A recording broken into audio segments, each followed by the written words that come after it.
it! What an above average but ultimately mediocre film you were back in 2017. Now in all fairness, there were plenty of people who pretty much liked the recreation of what was once a 1990s film/TV series, with Tim Curry as Pennywise the dancing clown that made us collapse into spasmodic intentional laughter. However, you weren't the best horror film that came out that year, and undoubtedly not the worst. But the first film still left fans anticipating the arrival of its sequel we are reviewing right now, It Chapter 2, which features an older, brilliant set of actors and the promise of fixing what was wrong about the second half of the 1990s version.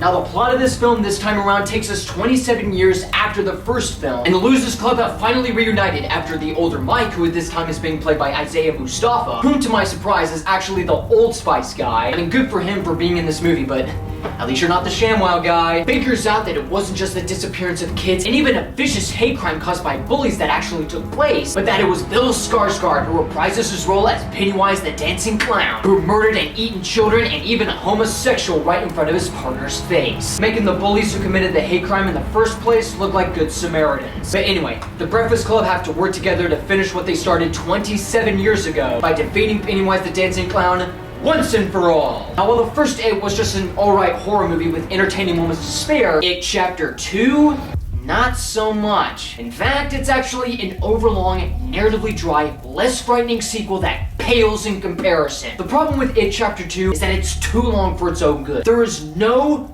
ungodly reason why this film needs to be 3 hours long. Usually in films like Blade Runner 2049, which almost clock in at 3 hours long, there's at least progression throughout the narrative to keep you invested. It Chapter 2 starts off okay, but then in the next hour or so, there is nothing of substance to the plot except for mundane, jump scare fueled set pieces. You'd think that the film would take its time to develop the characters and even make you care about the characters that you didn't care about in the last film, but that's not the case with this film. Speaking of which, the scares in this movie is like going to Thrillvania or the House of Torment if it was run by Casper the Friendly Ghost. None of them are even remotely scary except for a few spine-tingling parts, and I'll get to those later. However, the horror set pieces, which are basically visions or haunting flashbacks that happen to the kids and even to the adult versions of themselves, start to eventually become repetitive and wear out its welcome. Some of them contain visual effects of creatures and ghouls that are so bad that I swear to God look like something out of Foster's Home for Imaginary Friends. Now, if there is anything that could possibly redeem this film, or no pun intended, keep it afloat, it would basically have to be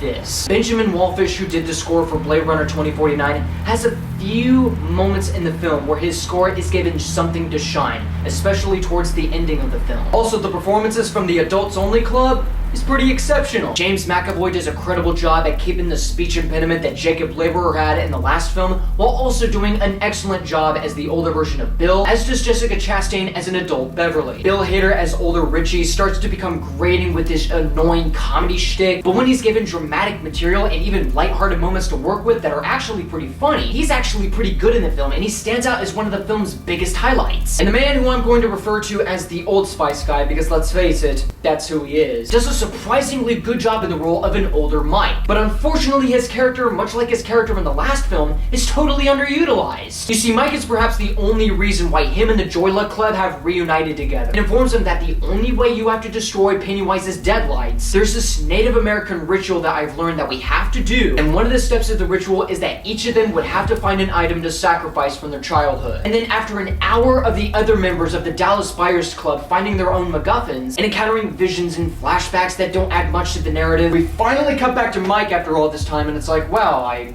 totally forgot you were even in the film. Bill Skarsgård remains exceptional as Pennywise the dancing clown, with him having a bit more of a menacing and even Tim Curry-ness edge to his role. And it shows in some of the scares, like in one scene where he's luring this little girl during a baseball game. It's probably the best scene in the movie for me because it captures exactly what the 1990s film did that the 2017 failed to do with Georgie's death. The deception of what could possibly be a friendly clown turning into a diabolic monster. But when there's also scares, there's also comedy. Whenever it involves Bill Hader in certain areas, it's chuckle-worthy to a degree. Others don't necessarily make you laugh. There's a running gag with James McAvoy's character, who is a writer working on a movie made by Warner Brothers.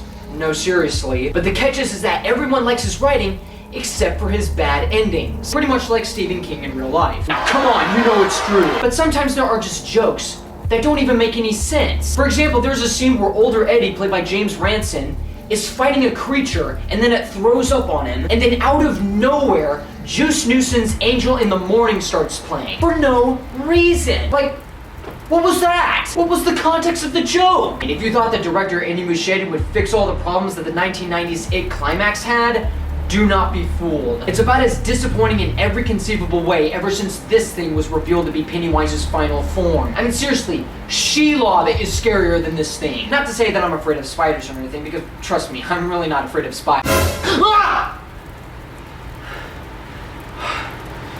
Oh my god. Whew.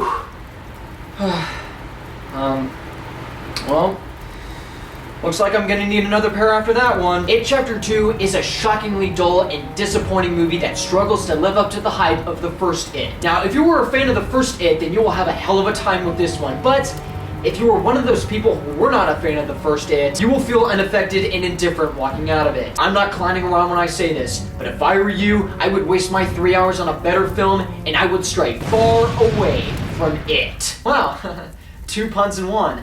People in the comment section are gonna kill me. Anyway guys, thank you for watching my review of It Chapter 2. If you like this review, give it a like and even comment below what you thought of the film. You will also find me on media outlets such as Facebook, Twitter, and if you have a phone, find me on Instagram. And as always, if you would like to see more reviews like this, be sure to subscribe for more. Welcome to the new era, ladies and gentlemen. My name is Luke Nukem. And you have been blown away.